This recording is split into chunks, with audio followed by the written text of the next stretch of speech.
विद्यादया सागरा अज्ञानत्वहरुनि बुद्धिमती दे आराध्य मोरेश्वरा चिंता क्लेश दारिद्र्य दुःख देशांतरा पाठवी हे रंभा गणनायका गजमुखा भक्ता बहुतोषवी आता हर्य आपले चौपाटी आभले वरी बैसू पाऊले श्री गुरूंचे नमोस्तुते व्यास विशाल बुद्धे फुल्लारविंदाय यतपत्र नेत्र एनात्मया भारतैल पूर्णा प्रज्वालितो ज्ञानमय प्रदीपः शरण शरण जी हनुमंता तुम्हालो रामदूता काय भक्तीच्या त्या वाटा मज दावाव्या सुवटा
जगन्निहित पाणी मंडनं मंडनानं तरुण तुलसी माला कंधरं कंठनेत्रं सदैव जवलमासं विठ्ठलं चिन्तयामि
अलंकापुरी रम्य सिंहासनस्थं पदाम्भोज तेजः स्फूर्ते प्रदेशं विधीन्द्रादिदेवैः सदा स्तूयमानं समाधिस्थमूर्तिं भजे ज्ञानदेवं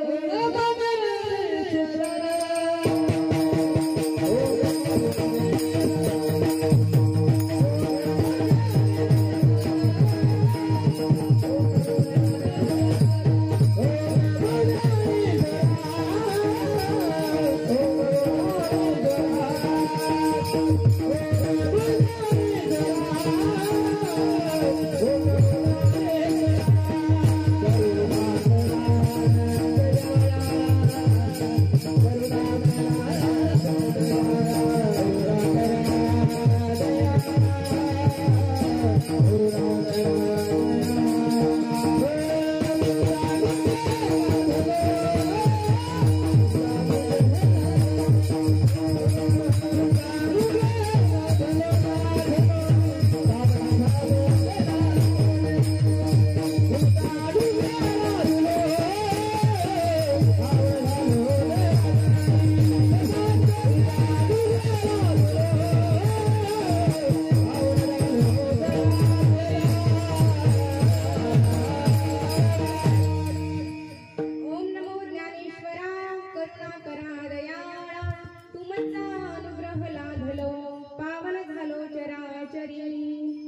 जिथे ज्ञान विज्ञान संजीव होते, जिथे योग विद्येस सामर्थ्य येते, जिथे मानवाला मिळे मोक्ष गाथा, तुझ्या पाय ऋषी सदा नम्र माथा. नवे फूल अश्वस्थ वृक्षास आले, जिथे गीत ओवी सरी वेद झाले, तुझ्या शब्द शब्दात सायोजनाथा, तुझ्या पाय ऋषी सदा नम्र माथा. तुझ्या मंदिरी आठ जीवास तृप्ती, तुझ्या दर्शने लोक स्वानंद घेती. श्रुती धन्य झाल्या तुझे गीत गाता, तुझ्या पाय ऋषी सदा नम्र माथा.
प्राप्त प्रसंगी प्राप्त स्थळी समप्राप्त कीर्तन रूपी सेवेकरिता निवडलेला अभंग संत श्रेष्ठ वैराग्याचे मूर्तिमंत पुतळे श्री संत तुकोबाराय. ज्या तुकोबारायांच्या वाङ्मयाला, ज्या तुकोबारायांच्या साहित्याला अध्यात्मामध्ये आणि वाङ्मयामध्ये शोभून दिसणारी ग्रंथ संपदा सगळ्यांना रुचावी, पचावी, गोड वाटावी, जनमानसांना आवडेल यात नवल नाही, ती वाणी श्री पंढरीनाथाला आवडावी, एवढी सुंदर, एवढी प्रभावी. गेली अनेक वर्ष नाही तर शतक झाली तरी ती वाणी नित्य नूतनच वाटते. आणि अशा या वाणीचा विचार जर वारकरी संप्रदायाच्या दृष्टीने करायचा झाला तर सूर्याची प्रखरता, चंद्राची शीतलता, वेदमंत्राची पावित्रता, गंगेची सुचिता आणि आईची वात्सल्यता अशी उपमा दिलेली आहे. असे देवमान्य संत, संतमान्य संत, जगतमान्य संत, संत सम्राट विश्ववंत श्री संत तुकोबारा यांचा 4 चरणाचा भंग सेवेसाठी निवडला आहे.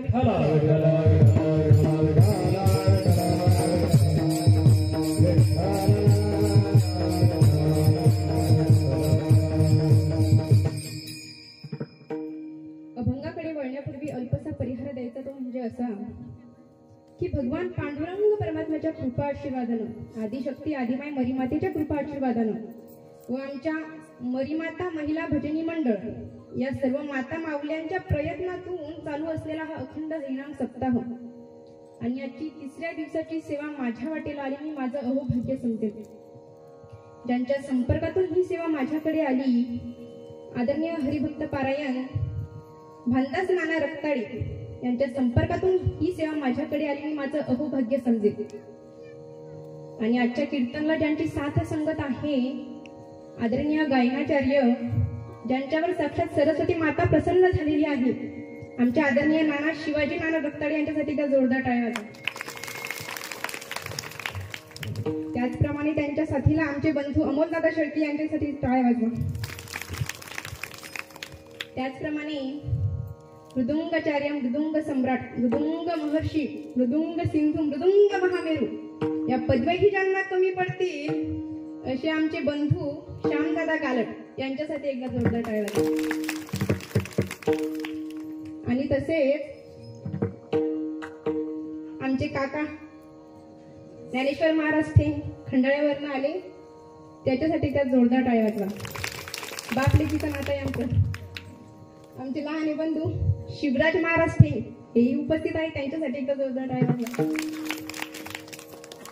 त्याचप्रमाणे आदरणीय दादा शंकर महाराज यांच्यासाठी, त्याचप्रमाणे माझ्या भाग्याने मला लाभलेले माझे पती आदरणीय मृदुंगाचार्य ऋषिकेश महाराज मातंकर तेही उपस्थित आहे, त्यांच्यासाठी. आमचे गावातील मंडळी त्यांच्या सगळ्यासाठी एकदा.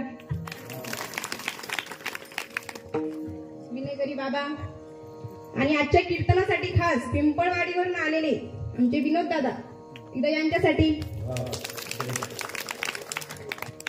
आणि सगळे श्रोते मंडळी तर तुमच्यासाठी येऊ द्या. झाले सगळे. हा आमचे शूटिंग वाले दादांचं नाव सातारावरून आले, नाव जनार्दन महाराज. एकदा या दादांसाठी जोरदार टाळ्या वाजवा. चला तर तुमच्या सगळ्यांच्या चरणी नतमस्तक आणि सेवेला प्रारंभ. विठ्ठल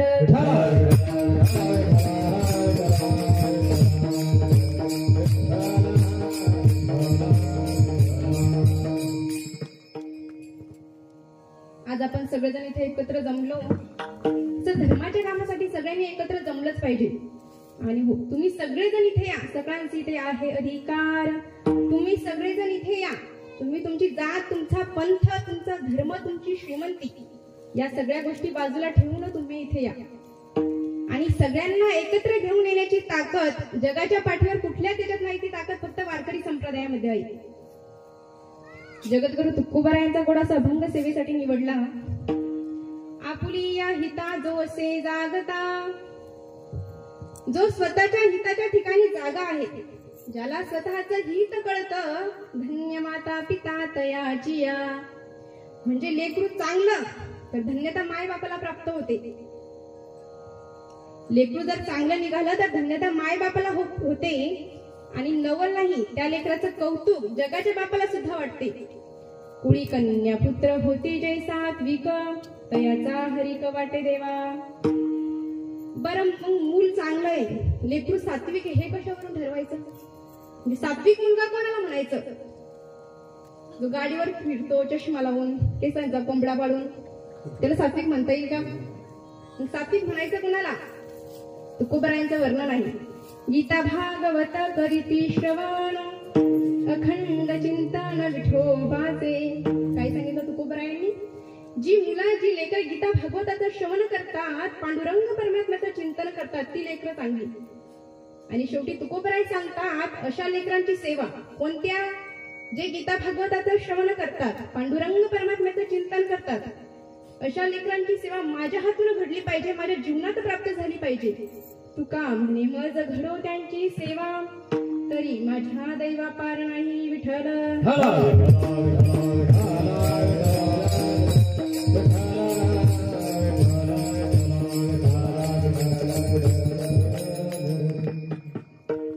जगद्गुरु तुकोबारायांचा गोडसा अभंग सेवेसाठी निवडला. जगद्गुरु तुकोबाराय एक महान संत आहे. या वारकरी संप्रदायाचं भूषण आहे.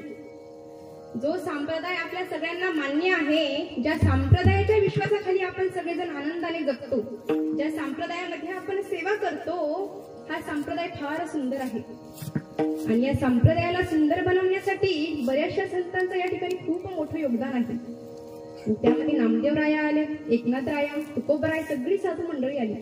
आणि ही सगळी मंडळी या संप्रदायाचा एक एक अलंकार, एक एक अवयव, एक एक इंद्रिय आहे. बघा, संत श्रेष्ठ बहिणाबाईंनी वारकरी संप्रदायाची इमारत शब्दात उभी केली. संत कृपा झाली, इमारत फळा आली, ज्ञान देवा रचला पाया, उभारिले देवालया. नामातयाचा किंकर, जेने केला हा विस्तार, जनार्दन एकनाथ, खांब दिला भागवत. तुका झालासे कळस, भजन करा सावकाश, बहिणी म्हणे फडकती ध्वजा, निरूपण केले ओजा विठ्ठल.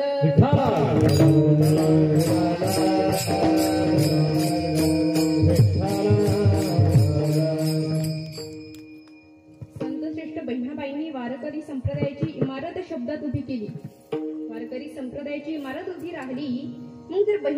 वारकरी संप्रदायाची इमारत शब्दात उभी केली, मग आपण वारकरी संप्रदायाचा मुखवटा बनवू. मुखवटा कळतो, मुखवटा कळतो ना, चेहरा. मग आता वारकरी संप्रदायाचा मुखवटा तयार करायचा. आता मुखवट्यामधील भरपूर इंद्रिय आहे, डोळे, नाक, तोंड. मग आता कोणत्या इंद्रियांपासून सुरुवात करायची बरं? तर विज्ञान सांगतं 100% 80% ज्ञान हे माणसाला डोळ्यानं होतं, असं विज्ञान सांगतं. मग जर 100% 80% ज्ञान हे जर डोळ्यानं होत असेल, तर या वारकरी संप्रदायामध्ये जास्तीत जास्त ज्ञानाचं दान करणारे संत कोणते? ज्यांनी या संप्रदायाला ज्ञानाचं दान केलं असे संत कोण? माऊली ज्ञानोबराय. असं पाहता माऊलींकडे एक केवळ साधू म्हणून नव्हे, केवळ एक संत म्हणून नव्हे, तर ज्ञानाचा सागर म्हणून पाहता.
सागरामध्ये पाणी किती आहे आजवर कोणाला कळलं नाही, तसं आमच्या माऊलींचं ज्ञान किती ग्रहण आहे हेही आजवर कोणाला कळलं नाही. ज्याला डोकं नाही त्यांनी माऊलीच्या समाधीला डोकं लावा, ज्ञान आल्याशिवाय राहणार नाही. रेड्याला काहीच डोकं नव्हतं, तरी त्याच्या मुखातून माऊलीनं वेद बोलविला. रेड्यामुखी वेद, रेड्यामुखी वेद बोलविला,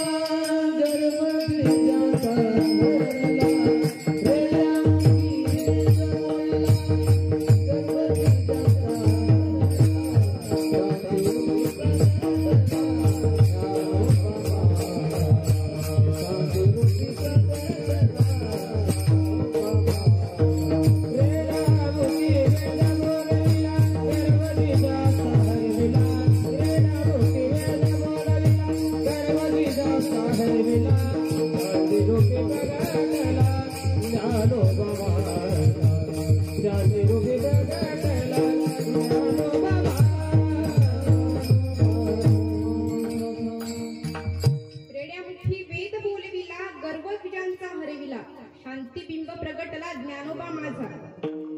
ज्या रेड्याला काहीच डोकं नाही त्या रेड्याच्या मुखातून माऊलीनं वेद बोलविला. आपण तर चालती बोलती माणसं आहो, आपल्याला लिहिता येतं, वाचता येतं, बाराखडी येते, किंवा आपल्याला पेपर तरी उलटा धरता येतो. आपल्यासारख्या रेड्यांना माऊलींकडनं वेद बोलविणं काय कठीण आहे? काय येतं काय आपल्याला? कसा बसा माऊलींचा आशीर्वाद घेऊन प्रवास सुरू आहे तुमच्या आमच्या सगळ्यांचा. काय आहे माऊली? किती जन्म घेतले तर ज्ञानोबरायांचे उपकार भेटतील. आजकाल लोक वर्तमानपत्रातली ऍड सुद्धा फुकट छापत नाही. माऊलीनं उद्धाराची ज्ञानेश्वरी कशी देऊन टाकली. एकदा वाचा, दोनदा वाचा, जीवनाचं सार्थक करा. नामा म्हणे ग्रंथ श्रेष्ठ ज्ञानदेवी, एक तरी ओवी अनुभवावी. काय आहे ज्ञानेश्वरी? ज्ञानेश्वरी म्हणजे आई आहे, आपली माय आहे. बघा माऊलींचं ते प्रमाण आहे की वासरानं गाईच्या दिशेने एक पाऊल जरी टाकलं तर तिला लगेच पाना फुटतो. तसंच ज्ञानेश्वरीचं आहे. आपण तिच्या दिशेने एक पाऊल टाकून बघा, तिला ही ज्ञानरूपी दुधाचा पाझर फुटल्याशिवाय राहणार नाही. लहान बाळानं पाण्याला मम जरी म्हटलं तर त्याच्या आईला किती आनंद होतो. म्हणजे सुरुवातीला वेडे वाकडं बोलायला लागलं काही का म्हणा, पण आईला किती आनंद होतो, त्याच्या घरच्यांना किती आनंद होतो. तसंच ज्ञानेश्वरीचा आहे. त्या ओव्यात चुकीच्या का होणार, वेड्या वाकड्या का होणार, पण आपल्या मुखातून जर निघाल्या तर जगाच्या पाठीवर सगळ्यात जास्त आनंद माऊलींना होतो. विठ्ठल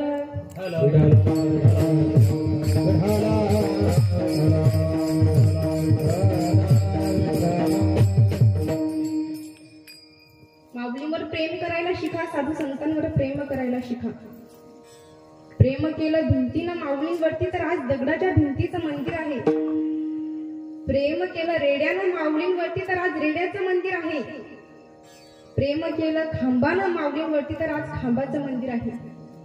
जर सर्वसामान्य गोष्टी माऊलींवर प्रेम करून एवढ्या मोठ्या होत असतील, आपण माऊलींवर प्रेम करून बघा, जगात कुठेच कधीच काहीही कमी पडणार नाही. म्हणून या वारकरी संप्रदायाचे डोळे ज्ञानोबर आहे. विठ्ठल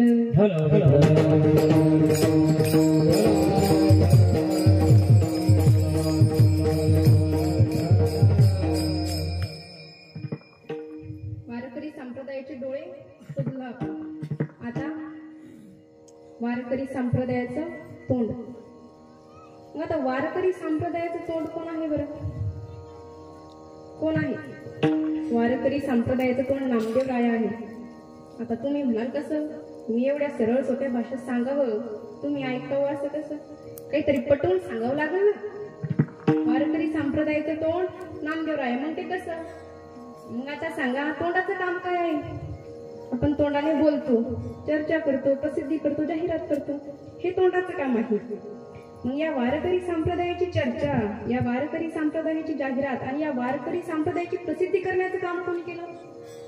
नामदेवरायांनी केलं. 700 वर्षापूर्वी परप्रांतामध्ये वारकरी संप्रदायाची पताका फडकवण्याचं काम नामदेवरायांनी केलं. आता आपण पाहिलं तर फॉरेन मधली लोक आपल्याला माऊलीच्या सोहळ्यात दिसतात. कधी? आज 2024-25 मध्ये. पण ज्या वेळेला कुठल्याच इंटरनेटची सुविधा नव्हती, फोन नाही, रेडिओ नाही, काहीच नाही. 700 वर्षापूर्वी अगोदर काय होतं? काहीच नाही. तर त्यावेळेला पंजाब प्रांतापासून तर अफगाणिस्तानापर्यंत ज्यांनी वारकरी संप्रदायाची पताका फडकवली ते नामदेव राय आहेत. तीही लोकांवर वारकरी संप्रदायाचा ध्वज उभारला.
ज्यांनी तिही लोकांवर वारकरी संप्रदायाचा ध्वज उभारला ते नामदेवराय आहेत. आणि या नामदेवरायांचं तोंड फार गोड आहे. आणि याच तोंडाचा परिणाम नामदेवरायांच्या हाताने जगाचा बाप जेवला. हे बोलणं एवढं सोपं नाही. जगाचा बाप, विश्वाचा मालक नामदेवरायांच्या हाताने जेवला. याच्या पुढे जाऊन ऐका. विश्वाचा बाप, विश्वाचा मालक नामदेवरायांच्या कीर्तनात नाचतो. एकत्र टाळी झाली चंद्रभागे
पुढे देव नाचे पांडुरंग. विश्वाचा बाप नामदेवरायांच्या कीर्तनात नाचतो. आमच्या सारख्यांच्या कीर्तनात तर लोक झोपी जातात. विश्वाचा मालक नामदेवरायांच्या कीर्तनात नाचतो आणि देव एवढा नाचला, एवढा नाचला. नाचता नाचता देवाचा गळला पितांबर. काय झालं? देव एवढा नाचला, एवढा नाचला. नाचता नाचता देवाचा गळला पितांबर. देवाचा पितांबर खाली गळाला. नामदेवराय म्हटलं आता फजिती झाली, आता करावं तरी काय. आणि आपण परत कीर्तनास सुरुवात करावी. त्यानं परत उड्या मारा आणि परत धोतर घालण्याची शक्यता. आता करावं तरी काय. आणि एक तर प्रत्येक कीर्तनात सहभागी असतो. जेथे हरी कीर्तनाची शोभा पांडुरंग तेथे उभा. माझी भक्त गाती जेथे नारदाने उभा तिथे. नामदेवराय म्हटलं आता करावं तरी काय. नामदेवरायांना एक युक्ती सुचली. नामदेवरायांनी काय केलं? त्यांच्या खांद्यावरचा शेला काढला, त्यांच्या कमरेला बांधला. बघा, भगवंताला चव आहे. जसं नामदेवरायांनी केलं तसं भगवंत सुद्धा करायचे. नामदेवरायांनी त्यांच्या खांद्यावरचा शेला काढला आणि त्यांच्या कमरेला बांधला. तसंच भगवंतानेही केलं. त्यांच्या खांद्यावरचा शेला काढला आणि त्यांच्या कमरेला बांधला. नामदेवराय म्हटले बस आता डोकेदुखी संपली. आता कितीही उड्या मारल्या, कितीही नाचला तर धोतर गळण्याची शक्यता नाही. तर तेव्हापासून या वारकरी संप्रदायामध्ये कंबर बांधून कीर्तन करण्याची प्रथा लागू झाली. विठ्ठल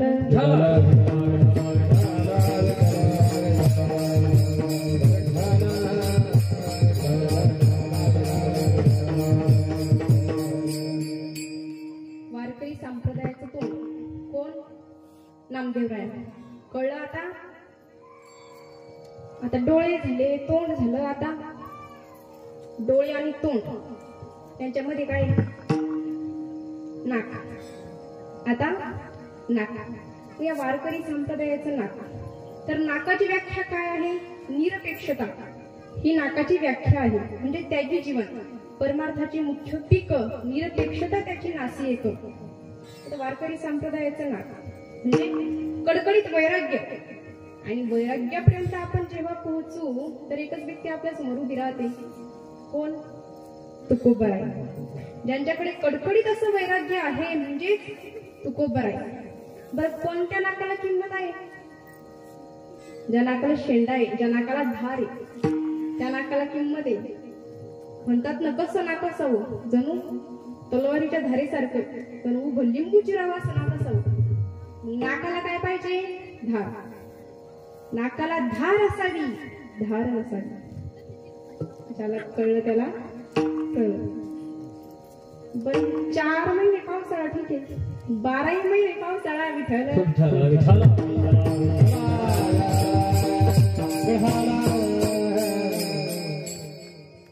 परंतु या नाकाला वैराग्याची स्वच्छता आणि भक्तीचा शेंडा आहे. म्हणजेच तुकोबराय या वारकरी संप्रदायाचं नाक. विठ्ठल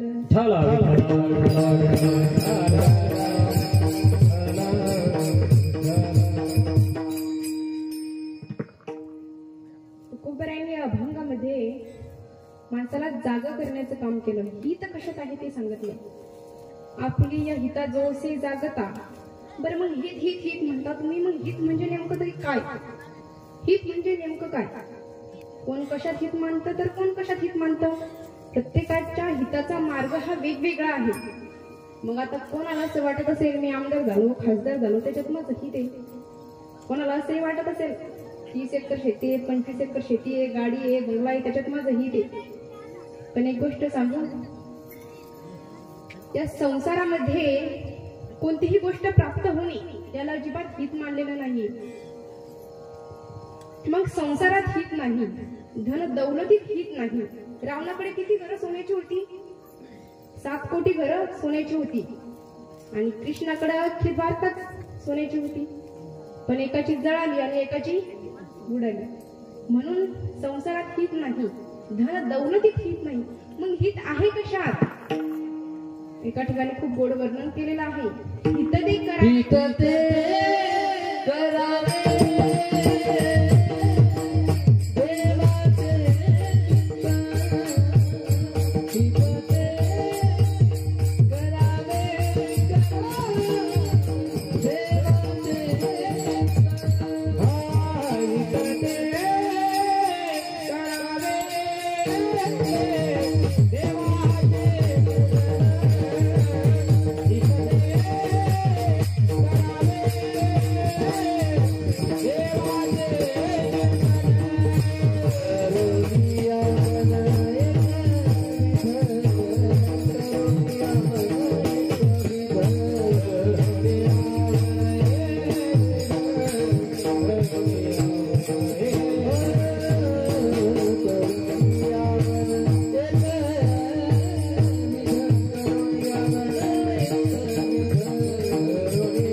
माणसाचं हित फक्त आणि फक्त भगवंताच्या नामस्मरणामध्ये आहे.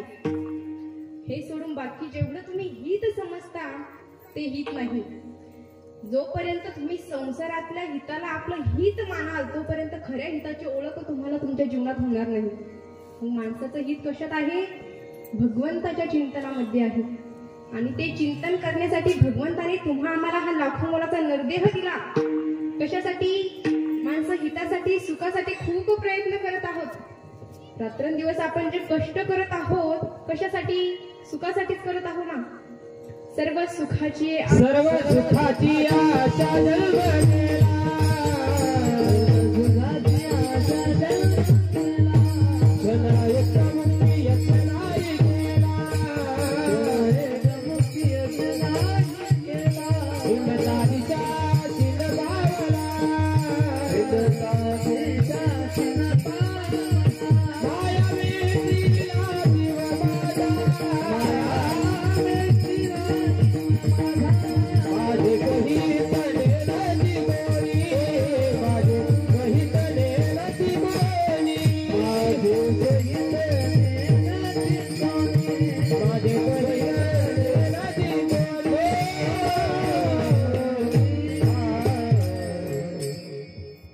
हितासाठी सुखासाठी प्रयत्न करत आहोत.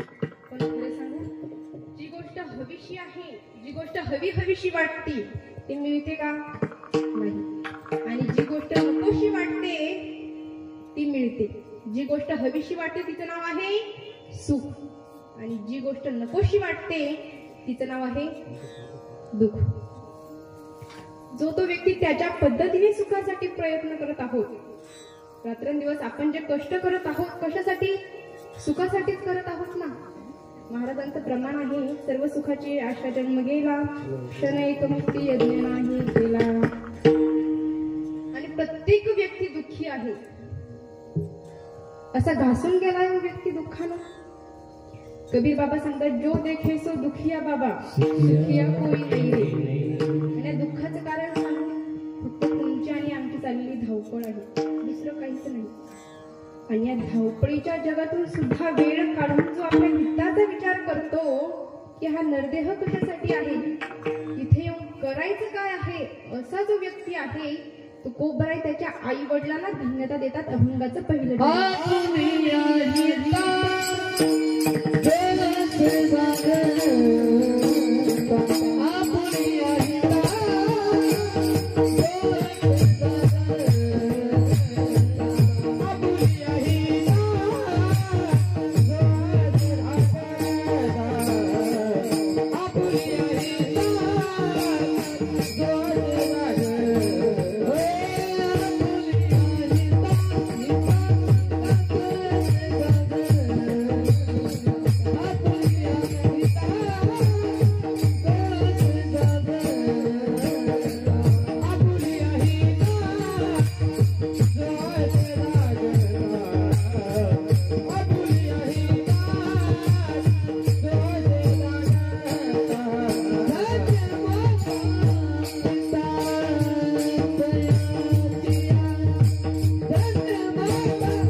अभंगाच्या प्रथम चरणामध्ये तुकोबाराई सांगतात, आपुली हिता जो असे जागता धन्य माता पिता तयाचिया.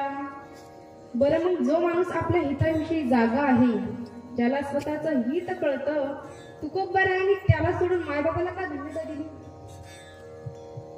जो व्यक्ती ज्याला स्वतःचं हित कळतं, मग त्याला सोडून मायबापाला का तुकोबारायांनी धन्यता दिली? तर मुलानं किती चांगलं काम केलं तर नाव मायबापाचंच होते, आणि वाईट जरी केलं तर नाव मायबापाचंच होते.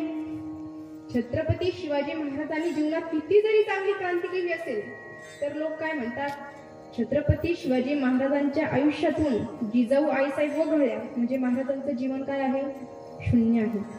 म्हणून जीवनात कितीही चांगलं काम करा आणि कितीही वाईट करा, नाव मायबापाचंच होते. सावता महाराजानं जगाच्या मालकाला आपल्या हृदयामध्ये साठवलं. सावता सागर प्रेमाचे आगर घेतला अवतार माया. तुकोबारायांचं वर्णन आहे, धन्य त्याची माता धन्य त्याचा पिता. कितीही चांगलं काम करा आणि कितीही वाईट करा, नाव मायबापाचंच होते. ज्या वेळेला ज्ञानोबाराय समाधी अवस्थेत बसत असताना जगाच्या मालकाच्या डोळ्याला धारा लागल्या. रडत असताना रुक्मिणी आई साहेबांनी पांडुरंग परमात्म्याला प्रश्न केला, मालक, अहो जगाचे मालक आहात तुम्ही. आतापर्यंत या वारकरी संप्रदायामध्ये अनेक साधू जन्माला आले आणि अनेक साधू निघून गेले, पण तुम्हाला मी आज कोणासाठी रडताना कधीच नाही पाहिलं. ज्ञानोबाराय सांगू लागली, हा देव म्हणती रुक्मिणी, हा एकच योगी देखील नयनी. पांडुरंग परमात्मा रुक्मिणी आई साहेबांना सांगू लागली, अगं रुक्मिणी, ज्ञानोबाराय माझा जीव आहे, आणि आता या वारकरी संप्रदायामध्ये ज्ञानोबाराय सारखा गोड साधू, एवढा गोड संत पुन्हा जन्माला येणे शक्य नाही. ते वर्णन ऐकत असताना रुक्मिणी आई साहेब सुद्धा रडू लागल्या. त्यावेळेस पांडुरंग परमात्मा रुक्मिणी आई साहेबांना म्हणू लागले, अगं रुक्मिणी, ज्ञानोबाराय माझा जीव आहे म्हणून मी रडत आहे, तुला रडण्यासारखं काय झालं? त्यावेळेस रुक्मिणी आई साहेब सांगू लागल्या, अहो ज्ञानोबारायांच्या जाण्यानं नाही रडत आहे मी. एवढा थोर साधू, एवढा थोर संत ज्या मायमाऊलीच्या पोटी आला असेल, धन्य धन्य जयाची कुशी ज्ञानदेव जन्मले. तर मग बघा आता नाव कोणाचं आलं, आईचं आलं. कितीही चांगलं काम करा, किती वाईट करा, नाव हे मायबापाचंच होणार. बरं, मग एवढे सात्विक मुलं ज्या मायमाऊलीच्या पोटी आले, त्याला धन्यवाद देण्यात नवल नाहीये. सात्विक मुलाचा हरिक, सात्विक मुलाचं कौतुक जगाच्या बापाला सुद्धा वाटते. अभंगाचं दुसरं चरण, कोळी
सात्विक तयाचा हरिक वाटे देवा. देवाला हरिक वाटतो कोणत्या मुलांचा? देवाला हरिक वाटण्यासारखं कार्य ज्या मुलांचं आहे, छत्रपती शिवाजी महाराज असो, ज्ञानोबराय, तुकोबराय, मुक्ताबाई, सोपन काका, निवृत्तीनाथ असो, या लोकांनी, या महात्म्यांनी जीवनात जशी क्रांती केली तशी क्रांती तुम्ही आम्ही जीवनात जर केली तर निश्चितच तयाचा हरिक वाटे देवा. या जगविदित आहे महाराज, इथं चांगल्याच लोकांचं नाव घेतलं जातं.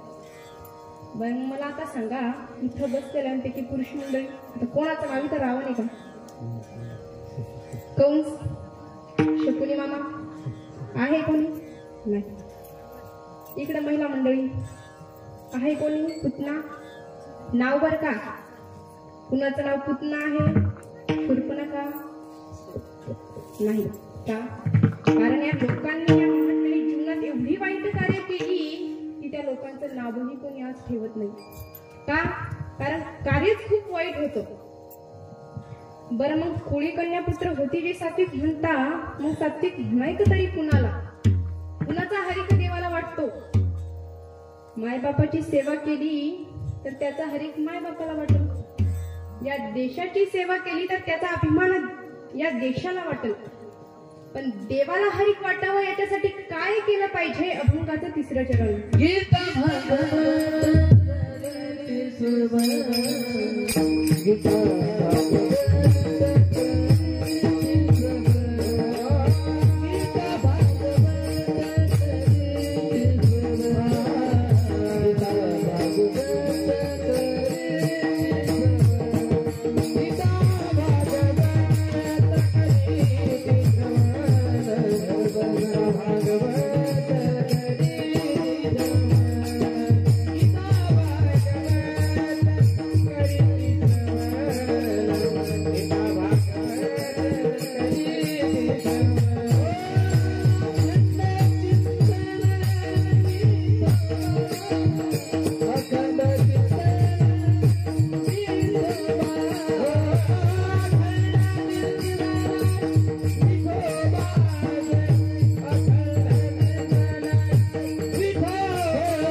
बघा, देवाला हरिक वाटण्यासाठी बंगला बांधण्याची गरज नाही.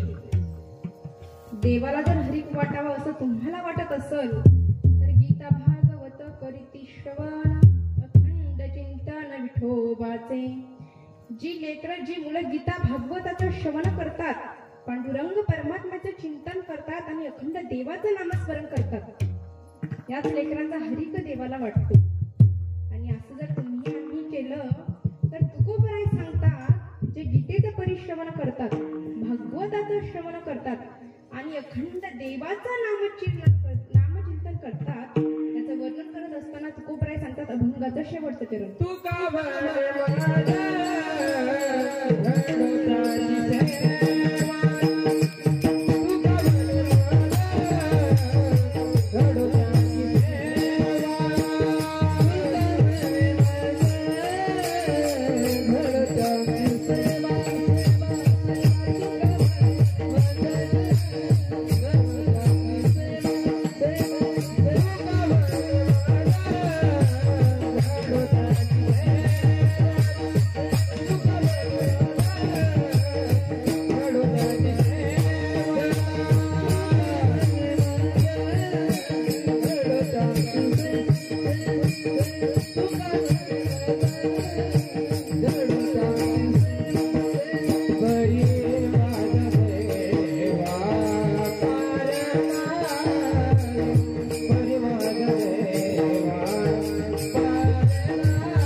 जगद्गुरु तुकोबरायांसारखा एवढा थोर साधू, एवढा थोर संत ज्या व्यक्तीच्या सेवेची अपेक्षा करत असाल त्यामध्ये निश्चितच तुमचा आमचा वर्ग नसेल का?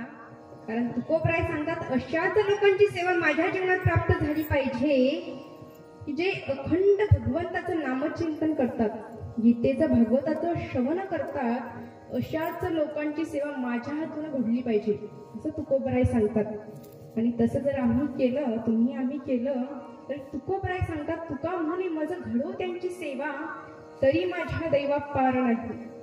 कुळी कन्या पुत्र होती जे सात्विक तयाचा हरिक वाटे देवा. विठोबा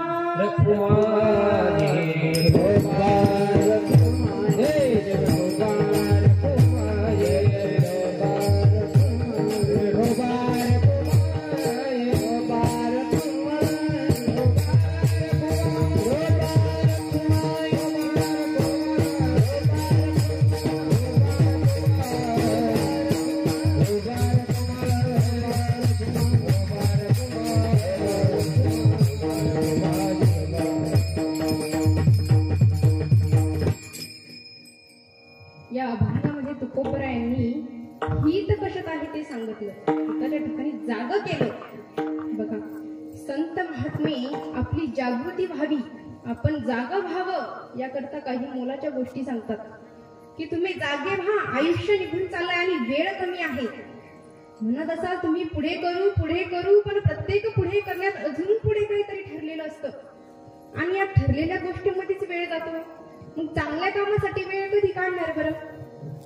एक 100 वर्षाचं वर्गीकरण तुम्हाला 5-10 मिनिटात सांगते की माणसाच्या आयुष्यात प्रत्येक 10 वर्षात एक गोष्ट ठरलेली असते आणि या ठरलेल्या गोष्टीमध्येच वेळ निघून चाललो. जागे व्हा, चांगल्या कामासाठी वेळ काढा, आयुष्य निघून चाललंय आणि वेळ कमी आहे. बघा रामदास स्वामींचा गोड अभंग आहे. या अभंगामध्ये रामदास स्वामींनी माणसाला जाग केलं. बघा अभंगाची सुरुवात छान आहे. सावधान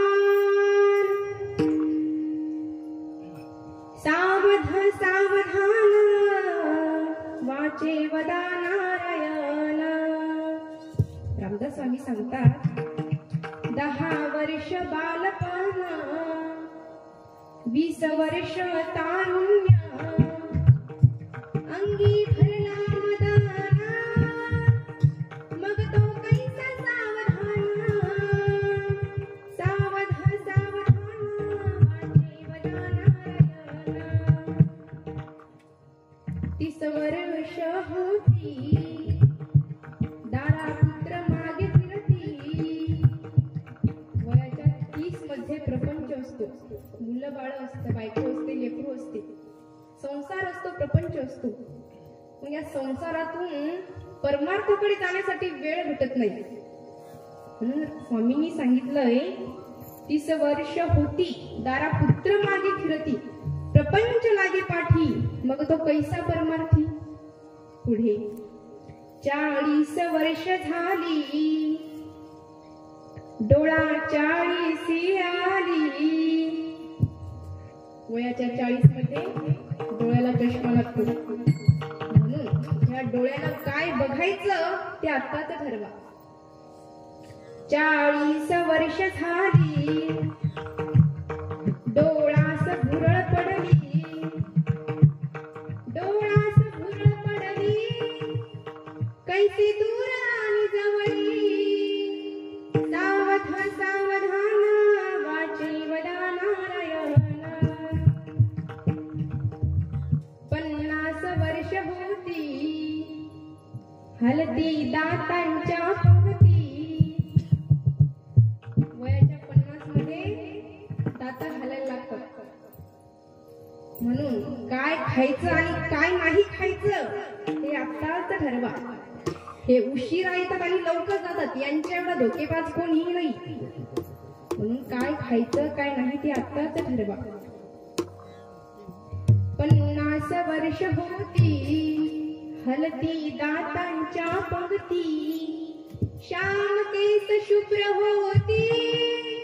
अजून काय होतं? काळे केस पांढरे होतात. पण लोक एवढे हुशार आहे महाराज, होऊ द्या पण डाय करून पुन्हा काळे करू. मी काही डायच्या विरोधात नाही, पण डाय कोणी करावा हे नक्कीच सांगेल. ज्यांचे आपत्कालीन केस पांढरी झाली त्यांनी डाय केलेला ठीक आहे. MH18, MH20, MH30, MH40, MH50, MH60 ही गाडीची पासिंग नाही, आपल्या वयाची पासिंग आहे. 18 ते 60 या वयोगटातील व्यक्ती डाय केला तर ठीक आहे, पण 70, 80, 80 वर्षाचे म्हातारे सुद्धा हाताला लकवा झाला तरी चांगलं तिकडून तिकडून पट्टी फिरवणं काय गरज काय. 50 वर्ष होती हलती दातांच्या पंगती, श्याम केस शुभ्र होती, त्याला म्हातारा म्हणती, सावध सावधान वाचे वदा नारायण. आता 50 पेक्षा 60 खूप अवघड कठीण काम आहे. 60ची बुद्धी नाठी. वयाच्या 60 मध्ये काय होतं? काम करत नाही. कुणाचं? ज्याला केवळ प्रपंच पाहिला, ज्याला देश कळाला नाही, ज्याला धर्म कळाला नाही, ज्याच्या जीवनात ग्रंथ नाही, उपासना नाही, ज्याचं जीवन केवळ निरर्थक आहे, अशा लोकांची 60 नंतर काय अवस्था होईल मी सांगू शकत नाही. खूप विचित्र अवस्था आहे महाराज. ज्याने केवळ प्रपंच आहे की प्रपंच पाहिला त्यांची 60 नंतर काय अवस्था होईल हे मी सांगू शकत नाही. आणि अशा लोकांची चुकून पण गाठ पडू नये. कोणाची? ज्याने केवळ प्रपंच पाहिला, देश कळाला नाही, धर्म कळाला नाही, ग्रंथ नाही, उपासना नाही, काही नाही. एकदा शिवजयंती निमित्त एक महाराज एका गावात कीर्तनासाठी गेले. मग बसले एका घरामध्ये कीर्तन चालू होईपर्यंत.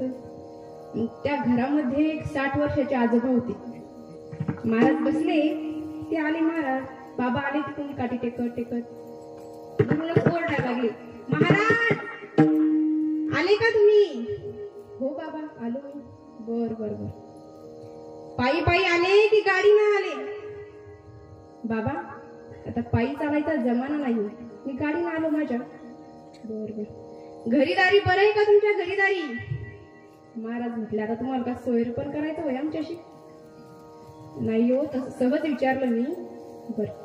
लग्न झालंय का तुमचं? लग्न? महाराज तरुण होते आमच्या अमोलदारांसारखे. महाराजांना लाज वाटली. महाराज म्हटले, नाही बाबा लग्न नाही झालं माझं अजून. बर बर.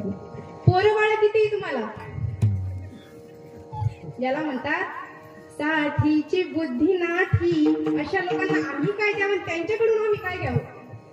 60ची बुद्धी नाठी, मग हात आली काठी,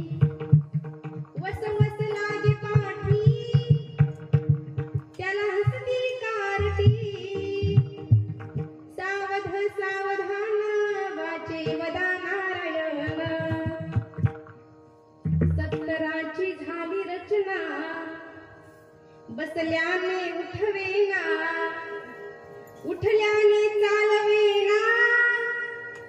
काय होतं 70 मध्ये? एकदा बसलं की उठता येत नाही, उठलं की बसता येत नाही. सत्तराची झाली रचना बसल्याने उठवेना उठल्याने चालवेना मग तो झाला दैन्यवाना. सावध सावधान वाचे नारायण. पुढे 4-20 मिळून 80 मग तो झाला अपयशी. वयाच्या 80 मध्ये पुरुष मंडळ तुम्ही कोणाची सोयरीक जुळवायला जायचं नाही वयाच्या 80 मध्ये. आणि महिला मंडळ तुम्ही वयाच्या 80 मध्ये स्वयंपाक घरात जायचंच नाही. सुनबाईला भाजीला किती तेल टाकलं, किती शेंगदाणे टाकले, बिलकुल पाहायचं नाही. आणि जेव्हा तिचे माहेरचे येतात तेव्हा तर लगेचच किचन मध्ये जायचं नाही. इकडेच कुठेतरी रामकृष्ण हरी जप करत बसायचा. ऐका जरा, सुखी जीवनाचे मंत्र आहे हे, सावध व्हा. 4-20 मिळून 80 मग तो झाला अपयशी. पुढे पाण्याविना जैसी माशी तैसा होतो कासाविशी. सावध सावधान वाचे नारायण. आता वर्ष झाली 90 बोलवेना एक शब्द. स्त्री पुत्र भारती प्रसिद्ध आता तोडा संबंध. सावध सावधान वाचे नारायण. 1 शतक पूर्ण झाला आला तैसा वाया गेला.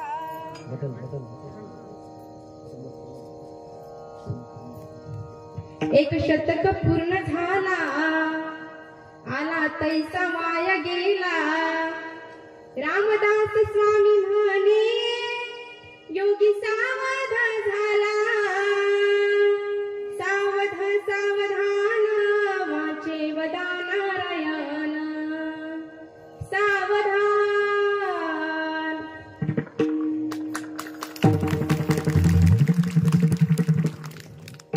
100 वर्षाचं वर्गीकरण मी जे तुम्हाला सांगितलं कळलं?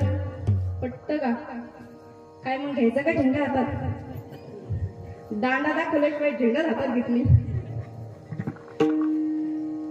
ऐका, सुखी जीवनाचे मंत्र आहे हे. 100 वर्षाचं जे वर्गीकरण सांगितलंय ते लक्षात घ्या. आजच्या कीर्तनातून काही लक्षात घेतलं नाही तरी चालेल, पण एक सांगते, गळ्यात पवित्र अशी तुळशीची माळ घाला, कपाळाला गंध लावा. पवित्र तुळशीची माळ का घालायची, कपाळाला गंध का लावायचा? तुकोबराय सांगतात, ऊर्ध्व कोंडू भाळ त्यांची शोभे तुळशी माळ कापे तया बिन कळिका. म्हणून माळ घाला. या माळीमध्ये खूप ताकद आहे. अंगावर कितीतरी किलोचं सोनं घाला, कितीतरी चोरांची नजर तुमच्यावर राहील, पण 10 रुपयाची एक तुळशीची माळ गळ्यात घालून पहा, कायम त्या पांडुरंगाचं लक्ष तुमच्यावर राहील. आणि पायाला एक तरी पंढरीची पायीवारी करा. बघा, काशी एकदा केली की 5 वेळा करावी लागते. द्वारका एकदा केली की 3दा करावी लागते. पण काशी 5 वेळा केल्यानंतर जे फळ भेटतं, द्वारका 3दा केल्यानंतर जे फळ भेटतं ते फक्त पंढरपूरची एक पायीवारी केल्याने भेटतं. आपली या हिता जोसे जागता धन्य माता पिता तयाचिया. कुळी कन्या पुत्र होती जय सात्विक तयाचा हरिक वाटे देवा.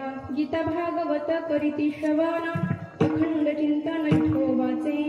तुका माने मज घडो त्यांची सेवा तरी माझ्या दैवा पार नाही. एकदा हात वर करा सगळे. सगळे ज्ञानोबाराया माझा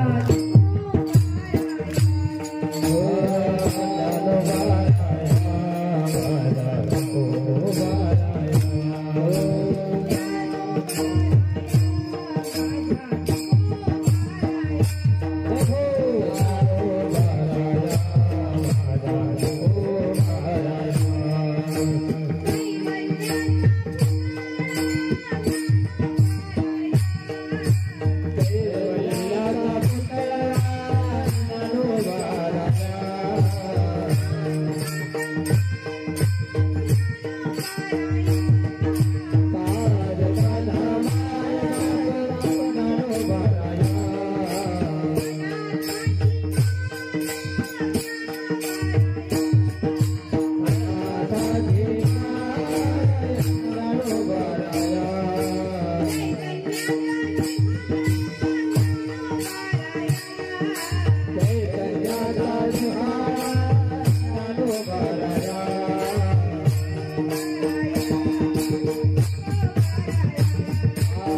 उत्कृष्ट अशी गायनाची साथ दिली म्हणजे शिवाजी नाना आणि अमोल दादा यांच्यासाठी एकदा जोरदार टाळ्या वाजवा. आमच्या मृदुंगाचार्यासाठी एकदा जोरदार. आमचे आजोबांचं स्वप्न होतं की मला नारदाच्या गादीवर उभं राहायचं, त्यांना पाहायचं. आणि आज माझं इथं पहिलंच कीर्तन काही चुकीचा एखादा शब्द अपशब्द निघाला असेल, मुलगी म्हणून लेख म्हणून माफ करा. आणि ज्यांच्या आशीर्वादाने आज इथे उभी आहे, सासू सासऱ्यांच्या आशीर्वादाने आज मी इथे उभी आहे, आई वडिलांच्या आजी आजोबांच्या पुण्याईने आज मी इथे उभी आहे, तर त्यांचे मी मनापासून आभार मानते. तर झालेली सेवा आदिशक्ती आदिमाय मरी मागते.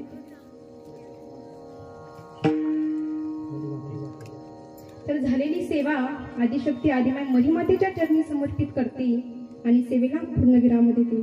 विठ्ठल जय जय